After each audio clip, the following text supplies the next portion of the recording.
पाऊस एकाकी गायब झाल्याने मळ्यात भेगा पडल्या आहेत. भात शेती सुकल्याने शेतकरी वर्ग हवालदिल झाला आहे. शेतकरी सध्या इकडून तिकडून पाणी आणून लावणी उरकत आहे.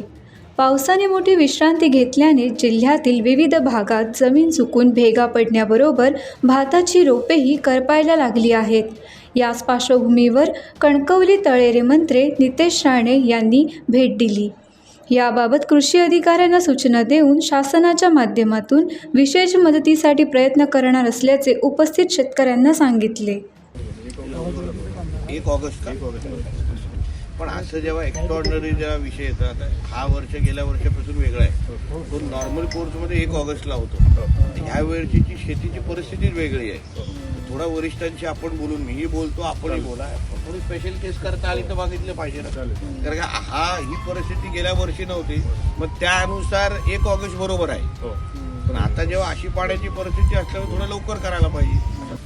त्याच्यापायी तर आमची ही राजकीय यंत्रणा वापरा. आता इथे दिलीपजी आहे, गटारजी आहे, इथे सरपंच त्या लोकांना वापरून त्या लोकांकडून जरा मदत घ्या. हे फास्ट होईल. आणि हे काय शेतीकडे पाहतील ते इन्व्हॉल्वमेंट करतील असा पण विचार. ह्या वर्षी एल निनोच्या इफेक्टमुळे तसं शेतकऱ्यांसाठी एक आव्हानात्मक असा एक वर्ष आहे. ज्या कधीच गोष्टी इतिहासामध्ये घडलेल्या नाही ते ह्या वर्षी आपल्याला अनुभवायला भेटत आहे. आंबा काजूची परिस्थिती वाईट आहे. आज भात शेतीमध्ये जे काही तुम्ही आज तिथे पाहिले ते आमच्या कोकणामध्ये कधीच आत्तापर्यंत तरी झालेलं नव्हतं. आणि म्हणून आज जिल्ह्याचा पालकमंत्री म्हणून मी स्वतः पाहायला आलेलो आहे. माझ्याबरोबर माझ्या कृषी अधीक्षक मॅडम आहेत, तहसीलदार आहेत, सगळी प्रशासकीय यंत्रणा आहेत. आणि त्या यंत्रणेकडून ह्या आमच्या शेतकऱ्यांना काय मदत करू शकतो, काय त्यांना सहकार्य करू शकतो, कुठल्या निकषामध्ये बसून ह्यांना मदत करू शकतो, त्या दृष्टिकोनातून आता आम्ही पावलं उचलू.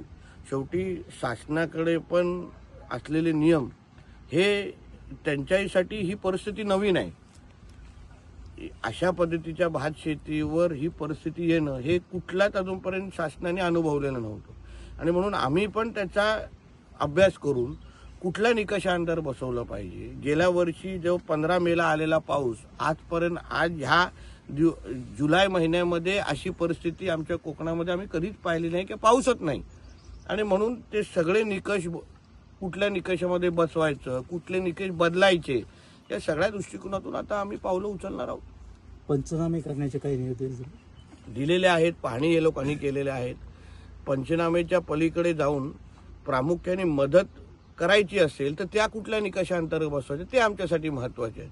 कारण का पंचनामे हा रुटीन विषय झाला. पण जसं मी तुम्हाला सांगितलं की अशी परिस्थिती कधी आलेली नव्हती. नियम ह्या परिस्थितीच्या अनुसार कधी तयारच झालेले नव्हते कोकणासाठी तरी. आता जेव्हा ही परिस्थिती अनुभवायला भेटते आहे, मग नियमामध्ये काय बदल करायला लागेल का, राज्य शासनाकडे वेगळे पद्धतीने काही स्पेशल केस करायला लागेल का, त्या दृष्टिकोनातून लागणारा जो अभ्यास आहे आता करून त्याच्यावर आम्ही उपाययोजना करू. आज या बांधावर उभं राहत असताना मी अभिमानाने सांगू शकतो की मी ज्या मुख्यमंत्र्यांच्या नेतृत्वात आम्ही सगळेजण काम करतो ते खऱ्या अर्थाने शेतकऱ्यांचे तारणार आहेत. खऱ्या अर्थाने आमचे कुटुंब प्रमुख आहे. कारण का आज राज्यातल्या शेतकऱ्यांची परिस्थिती समजून घेऊन एक कुटुंब प्रमुख जसं आपल्या कुटुंबाला सांभाळतो तीच भूमिका आमच्या देवेंद्र फडणवीस साहेबांनी घेतलेली आहे. म्हणजे कर्जमाफी केली, पण कर्जमाफीमध्ये ज्या काही जाचक अटी होत्या त्या त्यांनी दूर केल्या. आज वीज बिल माफीच्या निमित्ताने पण त्यांनी ऐतिहासिक निर्णय घेतले. कोकणामध्ये पण जे 50,000 प्रोत्साहनकारक निधी आहे त्याची प्रक्रिया सुरू झालेली आहे. 6,000 पेक्षा जास्त शेतकऱ्यांना कर्जमाफी आज आमच्या सिंधुदुर्ग जिल्ह्यामध्ये भेटत आहेत.